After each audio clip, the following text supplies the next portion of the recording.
This land is who we are. We come from the land. Unchi Ma Khan, Grandmother Earth. She gives us everything we need. Our connection to the earth is just like a connection to our mom, connection to our grandmother. Because our ancestors lived in nature, they also understood the roles and responsibilities to each other and to the entire Wichoti. The camp is the thing that keeps people together. Being able to be together and to work together is something that our ancestors knew. Now we will say in Lakota. When we hear that sound, we say slow. There was a time where Lakota, where indigenous people were almost completely wiped out. But there was always those few that kept the language alive, kept the beliefs, kept the ceremonies, kept the culture, kept all that knowledge alive through everything we faced as a people.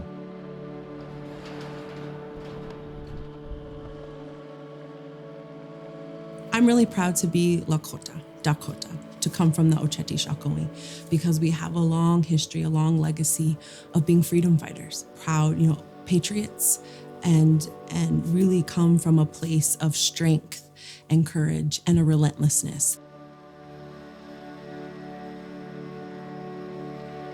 We're taking our own perspective, our own life ways, who we are as Lakota people, and then utilizing that as our tools to move forward to build healthy communities. And from that healthy community, we'll see that perpetuate out into a liberated Lakota nation. It's so important because nobody else can do this for us as Lakota people. We have to be the ones here doing the work.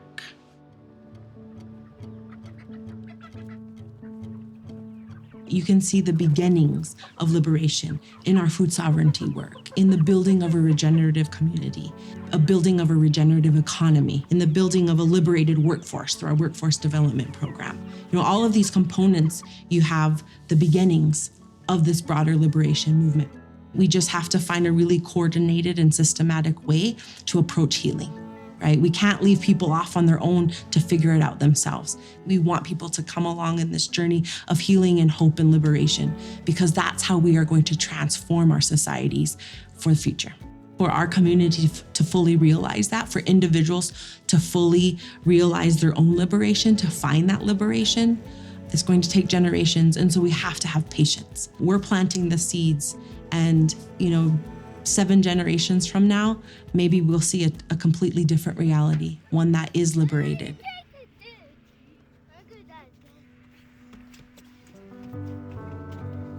What makes me hopeful for the future is the children on our reservation, the children in our families, to know that they have an understanding and identity to who they are, that they're Lakota. They can speak our language without any inhibitions, that they can tell people who they are and be proud, to know that their generation before them has done the work. And so what makes me really hopeful is the children and them really being rooted in their foundation of who we are and to be proud of it.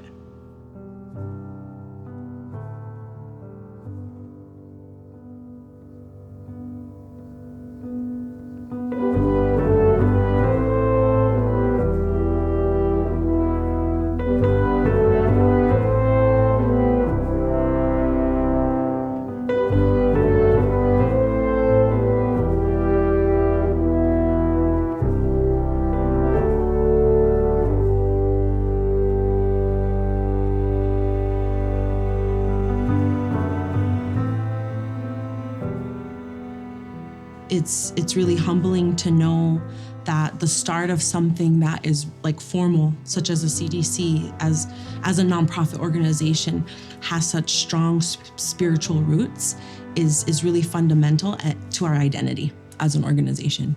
It's what gives us strength, it's what gives us direction, and I think it's really what sets us apart from other organizations, because we're so embedded in those teachings and those life ways and prayers. And we want to invite everybody on this journey of healing, hope, and liberation.